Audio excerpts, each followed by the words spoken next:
I am Dungeon Master, your guide in the realm of Dungeons and Dragons.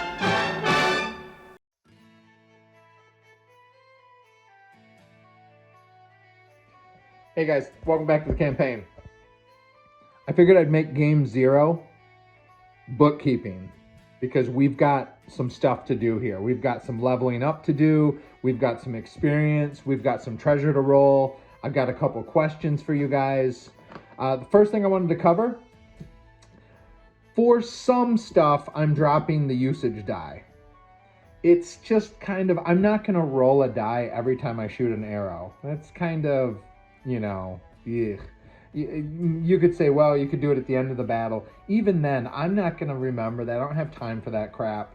So I might just come up with a number that every time I come back into town, I have to pay it. And that takes care of my consumables like arrows and rations and stuff like that. Now, I might keep usage die for rations. I'll just kind of see how we go because I like the idea of running out of food and having to forage, because I actually have rules for foraging food and stuff. There's some rules in here for that, but I have my own little system that I like. So I'll just kind of keep track of that as we go. Don't worry about too much crap like that. Trust me, if it can be a problem for the party, I'm implementing it. I like to challenge and push the group and see what happens. What classes do you guys want to see in the group now? Because I can pick up 2 more people. I have to hire, of course, a porter and, torchbearer. That's not a big deal. I can use the same stats. But what would you like to see? Do I hire another thief? I mean, we're probably going to have dungeons where there's going to be traps, where there's going to be locks, there's going to be all that stuff. Another thief might be a good idea.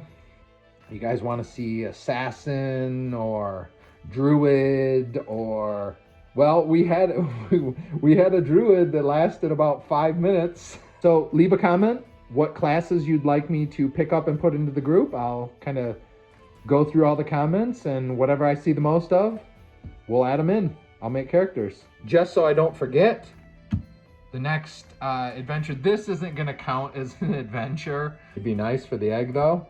But I'm just going to go ahead and mark the next box on the egg for the next adventure so we don't forget. So we got 2 adventures left before this thing cracks and we find out what it is. So what we're going to say is Elena's body got ejected from Ravenloft when the same time that we did. So the spirits were up there by the throne and they waved and, sent us back home. But the physical body was ejected along with ours. So we have to go through Elena's stuff here. For right now, I'm just gonna go ahead and write it on the items list. That also goes for Sigmund's body and Duke's as well. We've got a splitter gold. We're just gonna take 19 apiece, Ulrich and St. Timothy.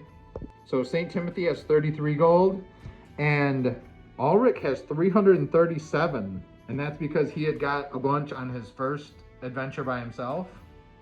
I think we definitely need to do some shopping. So here's the list. Sigmund had a +1 short sword. Elena had her +1 short sword. 5 +1 arrows. I only took like the kind of important stuff that maybe we could give to somebody else. Thieves' tools, acid vial, manacles, torches, crowbar, rations. These are the 2 important ones, +2 ring of protection and a +1 leather jacket. We're gonna see who gets what.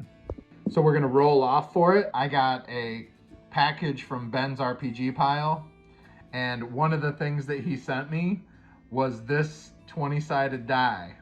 He said, use it in emergencies. So he called it like the yellow bus or the yellow something, but yeah. So I got this thing. If there's an emergency, I'm gonna bust it out.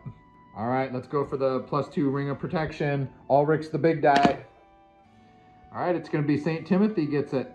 Okay, so St. Timothy's got a 4 AC now. He's got his studded leather plus shield, which gives him a 6. And then he's got the +2 ring. So he's at a 4, nice. So Ulrich has chainmail with a shield. I don't think he'd be able to wear the leather armor +1. It's a leather jacket underneath the chainmail. I think it would be too stuffy. I don't want to like push the limits here. So he's still got an AC of 4, the same as St. Timothy. I think we're gonna hang on to the jacket and give it to somebody who needs it. I mean, really, that would be a great thing to give to our porter or our torchbearer. It just depends what classes you guys pick to go into the group. Ulrich already has 2 masterwork arrows that do ×2 damage. He's gonna go ahead and take the 5+1 arrows and just throw them right in his quiver as well. So the Zombie Lord was 650 experience, and we'll just say another 50 for his minions. That's gonna be 700. And so we will split that up to 350 each. So since the Zombie Lord is straight out of 2nd edition, we're gonna do our treasure from the 2nd edition. Everything is mixed up here. I do OSE with 2nd edition with Dragonslayer. It all works together beautifully. But this is what I grew up on. I love it. I mean, look at that art, man. Okay, so we might have just hit the big time here because this is a layer. It was his layer, and he is treasure type A. And we got all these possibilities here. They're definitely getting any 3. I don't use that percentage right there. Whatever is there, we get it. So over here, though, I am going to roll to see what kind of money was in here. Also, if I roll a bunch of gold, I'm not going to allow that to be converted into experience because obviously this is different than Dragonslayer. All right, let's see if the tomb was full of loot. 25% chance on the copper. No copper. Silver, 30% chance. I need under 30. 64, nope. Gold, 40% chance. What are we getting? 50, no gold. Platinum, under 35. That would be nice. Oh, we're getting some platinum. So 300 to 1800. Wow. 7, 8, 900. 900 platinum. Wow.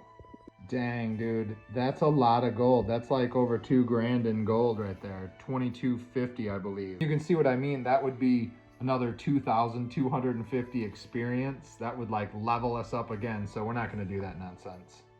60% that there's some gems there. No, there's no gems. 71. 50%. Some art objects. We get under 50. No, this guy didn't collect no art. And we get any 3 magic items. We don't roll that one. This used to be my favorite chart ever. All right, roll number 1. What do we got? There's a stupid light above me. I'm in a different place. That's a 91. Whoa. Weapons. So to start with, we got to roll a d6 to see what we get. It's a 2. We're in the first chart. Come on. What do you got? A 6. Ooh, we got a battle axe. Could you imagine if it's a battle axe +5? That would be insane. On 20, battle axe +5. Oh, it's a 5. Okay, it's a battle axe +1. Neither one of them 2 are gonna want that, so we're just gonna hack it for experience. 200 each. So you might be wondering what I just did right there, hacking it for experience. That was a thing we did back in the day, where you have your XP values over here. This is for creating an item, like crafting, I guess. But we never did that. We always did it if you got an item and you don't need it, nobody needs it, you can just take the experience for it. So that's what I'll be doing here. All right, next item, let's roll 100-sided.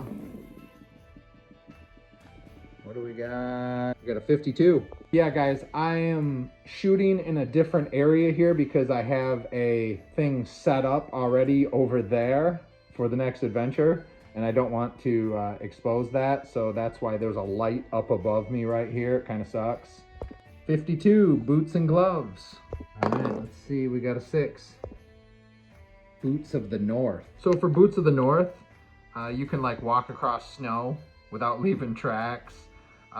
You can also move half your normal speed on slippery ice without falling down. Plus, they keep you warm. You can stand there in a loincloth and still be warm. So I'm just writing Boots of the North for cold weather, and then whoever takes them, we can look it up if we get to cold weather places. All right, let's see what the last official one is here before we get over to the weird stuff. What do we got? 51. Boots and gloves. Wait a second, I just rolled boots and gloves. I had a 52 and I got a 51 this time. What the heck? Let's see what we get. Get a 3. Boots of levitation. Ooh. As you know, with levitation, it's basically straight up. They contract or expand to fit anybody. There's no limitation on duration.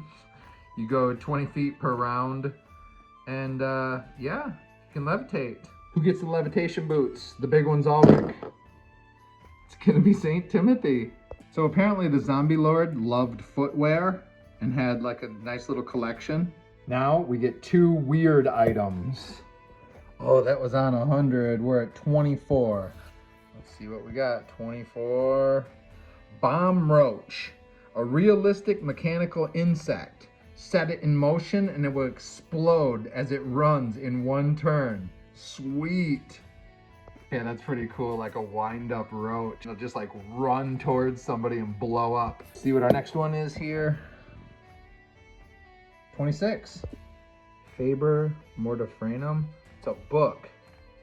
Ask any question, and if I complete a hard intelligence roll, I get an honest answer. Whoa. So that would be, for our game, it would be at -4, but if I get it, I can get the answer to a question. Wow, that is cool. Who gets the bomb roach? Ulrich gets a 20, he gets it. It kind of makes sense. I think St. Timothy would want the book to read into that kind of knowledge. So time to level up St. Timothy. He gets an extra spell per day. And I took Read Magic. I was considering Spiritual Armor, but that's only an armor bonus versus undead. That would have been nice when we were in Ravenloft. But now I think Read Magic is going to be important because I think Timothy is going to start creating some scrolls so I can have even more spells to work with. And you have to have Read Magic. And I think not only that, but his research needs him to have Read Magic. That way, in case we don't get a wizard in the group, he can sort of do that job and figure out what magical writing says. And basically I have 3 first level spells that I can cast. Now every morning I can take different cleric spells.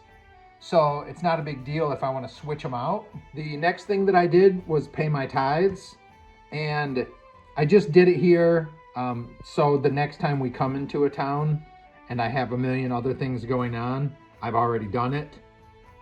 I gave 10% of my platinum pieces and 10% of my gold. Okay, pretty important here. I get +1 because of my constitution. Let's roll hit points. Okay, 7. St. Timothy has 16 hit points now. That's great. I was expecting to roll a 1 or a 2, but I feel really good with the 16. So I just looked at the saving throws for Cleric, and his don't change until level 4. Over to Ulrich. So with his Cleave, he gets 1 additional attack per 2 levels. And finally, I just checked my saving throws, and they don't change until level 3. So by the book, there's not much. This is the fighter thing. In my games, what I've always done is every other level, the fighter class gets something, and I usually pull it from another game. I have like all kinds of different stuff, but they don't just get it for free. They have to pay for training, and we'll go into that when I reach that level, but it's nothing major. It's things that aren't major, like they can just, you know, kind of pulled from 4th edition, like, oh, he might be able to use his shield to help an adjacent comrade, which gives an extra bonus to their AC, or he might get an extra +1 or +2 to hit. Some of the stuff I'll probably pull from Old School Essentials. They have a fighter like options kit that you can do, and that says every 5 levels. But I like to go like almost a 3rd edition feel, like every other level you're getting something. You you know, he's a fighter. He should be learning new ways to fight. And so that's what I'll be doing for him. But for right now, all he's got to do is check his hit points.